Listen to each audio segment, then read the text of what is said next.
Super Typhoon Bavi tore through the Western Pacific as a Category 5 equivalent storm, one of the highest classifications on the tropical cyclone intensity scale, with sustained winds of roughly 180 miles per hour, about 290 kilometers per hour.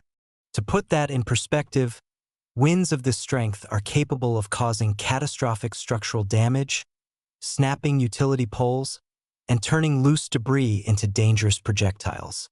This made Bavi one of the most powerful tropical systems to strike Guam and the Northern Mariana Islands in recent years, drawing comparisons to past historic storms that have battered the region. The storm's extreme intensity produced life-threatening conditions across several islands as it swept through the area. Bavi underwent rapid intensification, a process in which a storm's wind speed increases dramatically in a short period over unusually warm ocean waters. Warm sea surface temperatures act as fuel for tropical systems, and combined with low wind shear and high atmospheric moisture, these favorable conditions allowed the storm to strengthen quickly into a full-fledged super typhoon before making landfall.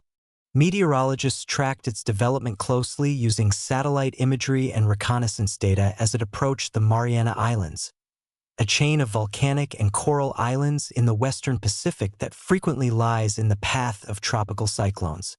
As the system drew near, emergency officials issued urgent warnings across Guam, Rota, Saipan, and Tinian, urging residents to remain indoors, secure loose property such as outdoor furniture and signage, stockpile food and water, and prepare for extended periods of hazardous weather that could last well beyond the initial passage of the storm.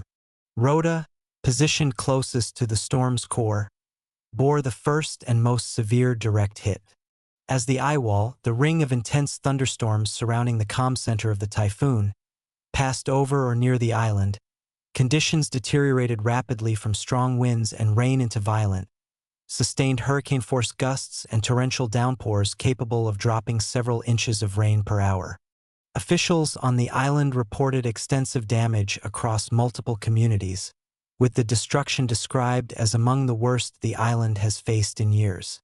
Initial assessments revealed significant damage to residential and commercial buildings, numerous downed trees blocking roadways, and debris scattered across major routes, severely hampering emergency vehicle access and complicating early response efforts. A critical telecommunications tower on Rota also collapsed during the height of the storm, cutting mobile phone service across the island. This loss of connectivity proved especially dangerous, as it hindered communication between residents and emergency responders precisely when coordination was most urgently needed, delaying rescue efforts and leaving some residents unable to report emergencies or check on loved ones. The island's power infrastructure sustained heavy damage as well, with widespread outages caused by strong winds tearing down electrical lines and snapping utility poles.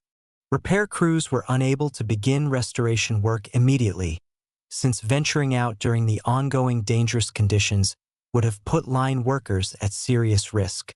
Rota also grappled with localized flooding driven by sustained heavy rainfall, with low-lying areas hit hardest as water pooled on roads and seeped into residential neighborhoods, damaging homes and personal property and leaving some streets impassable for hours. Further west, Guam faced substantial indirect effects as the storm's outer rain bands, the spiraling bands of thunderstorms that extend far from a typhoon center, swept across the island. These bands brought strong wind gusts and steady, heavy rainfall that created hazardous conditions territory-wide, even though Guam was not struck by the storm's core. In the capital area of Higatnia and nearby villages such as Dedito and Tinian, residents reported flooded streets, sharply reduced visibility, and treacherous travel conditions as water levels rose quickly in low-lying and poorly drained areas, catching some drivers off guard. Power outages struck multiple parts of Guam as the storm placed heavy strain on the island's electrical grid. Some neighborhoods experienced intermittent blackouts as the system struggled under the load and damage, while others lost power entirely during the peak of the storm's passage. Officials also noted temporary disruptions to water service in certain districts, since power fluctuations affected pumping stations and other infrastructure needed to maintain water pressure and distribution. In response, emergency crews prioritized keeping essential facilities such as hospitals, clinics, and evacuation shelters operational, in some cases relying on backup generators to bridge the gap until grid power could be restored.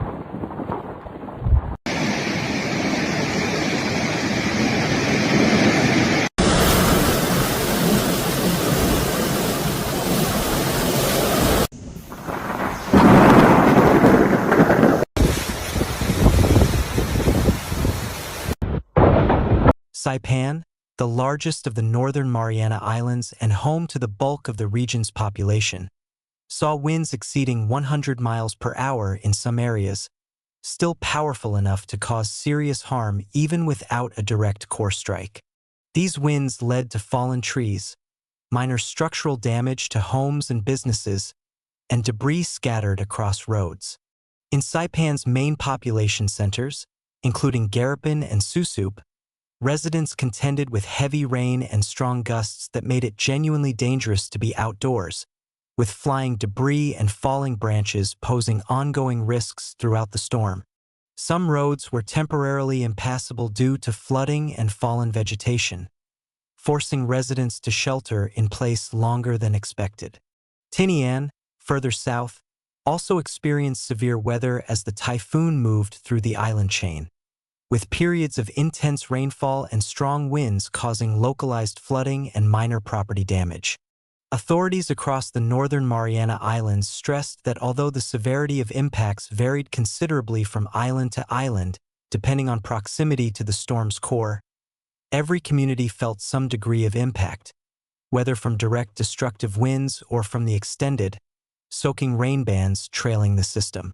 Transportation throughout the region was heavily disrupted as a direct result of the storm. Flights to and from Guam International Airport, a key regional hub connecting the Marianas to the rest of the Pacific and beyond, were delayed or suspended entirely, stranding travelers and slowing the arrival of emergency supplies.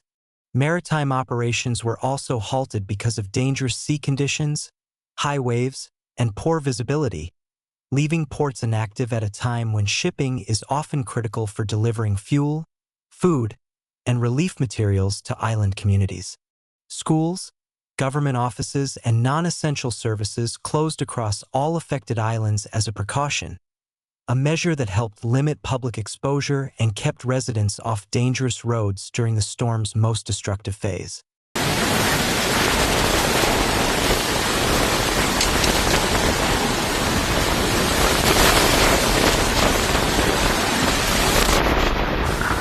Meteorologists emphasize that super typhoons of this magnitude can produce sudden and sometimes unpredictable shifts in conditions, and that even areas well outside the direct path of the eyewall can still suffer damaging winds and heavy, flooding rains.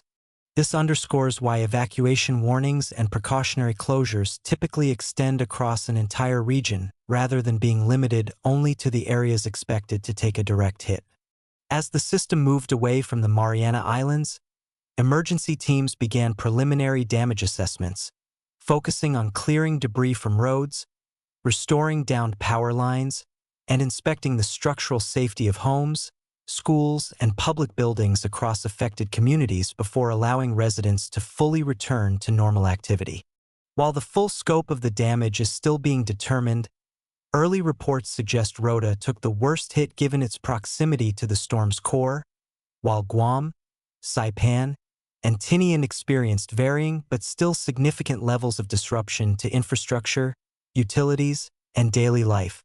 The storm served as a stark reminder of the immense destructive power Pacific tropical cyclones can wield, particularly for small, low-lying island communities with limited infrastructure redundancy. Recovery efforts across Guam and the Northern Mariana Islands are expected to continue in the days ahead as conditions gradually improve, power and communications are restored, and residents work to rebuild and assess the full extent of the losses caused by Super Typhoon Bavi. If you found this video of Super Typhoon Bavi informative, please consider subscribing to Storm Strike for more in-depth reporting on major weather events as they unfold around the world. Hitting the like button helps us know this content is valuable to you and supports the channel's continued growth.